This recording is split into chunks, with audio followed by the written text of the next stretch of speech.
Welcome to VSPM channel. VSPM channel subscribe பண்ணாங்க, subscribe பண்ணிக்கோங்க. பக்கத்தில் இருக்கிற பெல் பட்டனை கிளிக் பண்ணி பாருங்கள்.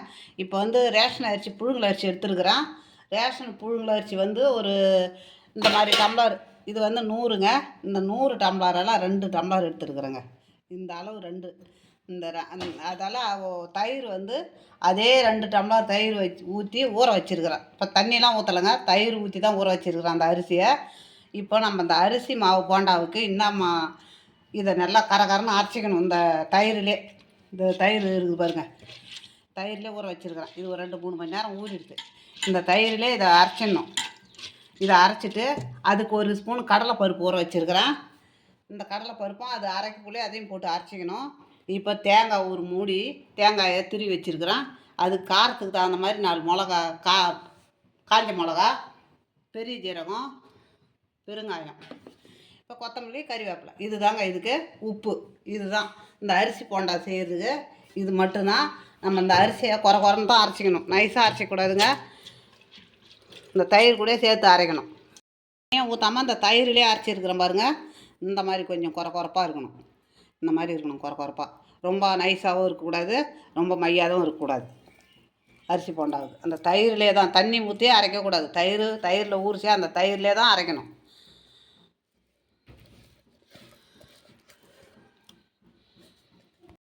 மிளகா நம்ம காரத்துக்கு தகுந்த மாதிரி, உங்களுக்கு காரம் அதிகமானா அதிகமாக போட்டுக்கோங்க. இந்த 2 துண்டு இஞ்சி, இப்போ பெரிய ஜீரகம், தேங்காய், இதை நல்லா விழுதாக அரைச்சிக்கணும், நைஸாக அரைச்சிக்கணும். அரைச்சி தான் அதில் போட்டு இருங்க. பெருங்காயம் கொஞ்சம்,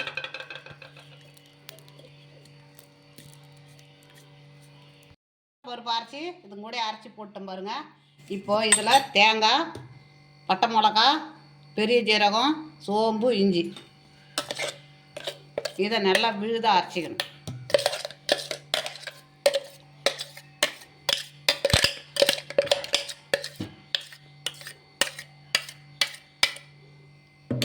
இப்போ இதுக்கு கறிவேப்பிலை,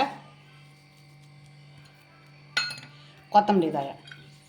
இப்போ நம்ம வடையாகவும் தட்டலாம், போண்டாவாகவும் போடலாங்க. இதை அரிசி போண்டான்னு போடலாம், அரிசி வடைன்னு செய்யலாம்.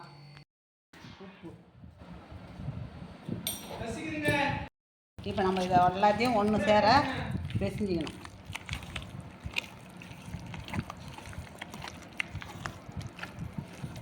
தண்ணி விடாதான் ஆட்டணும். எப்படி இருக்குது பாருங்கள்.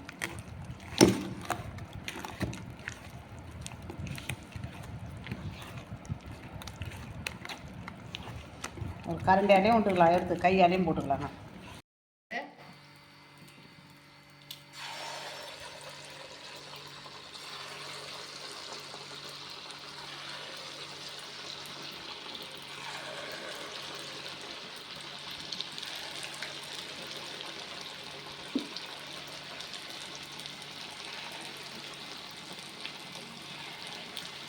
நம்ம சோடா உப்பு எதுவுமே போடலைங்க, நல்லா இருக்கும்.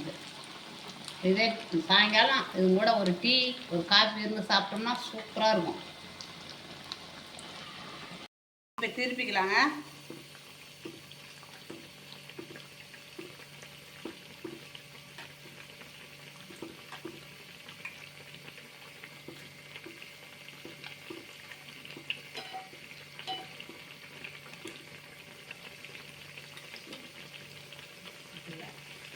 பாருங்க, இப்போ நம்ம எடுத்துக்கலாம்.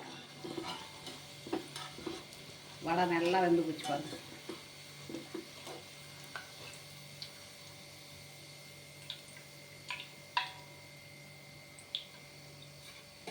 இது கூட டீ சாப்பிட்றதுக்கு இதை வச்சுட்டு ரெண்டு சாப்பிட்டு ஒரு டீ சாப்பிட்டா போதும். ஒரு சாயங்காலம் ஈவினிங் டைமில் அப்படி இருக்கும், நல்லா சுவையாக இருக்கும்.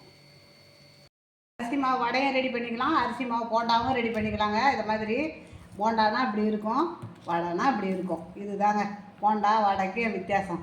இதை மாதிரி ரெடி பண்ணி நீங்கள் ஒரு சாயங்காலமாக பசங்க இப்போ தான் ஸ்கூல்லாம் லீவ் விட்டாங்க, இது மாதிரி செய்து கொடுங்க.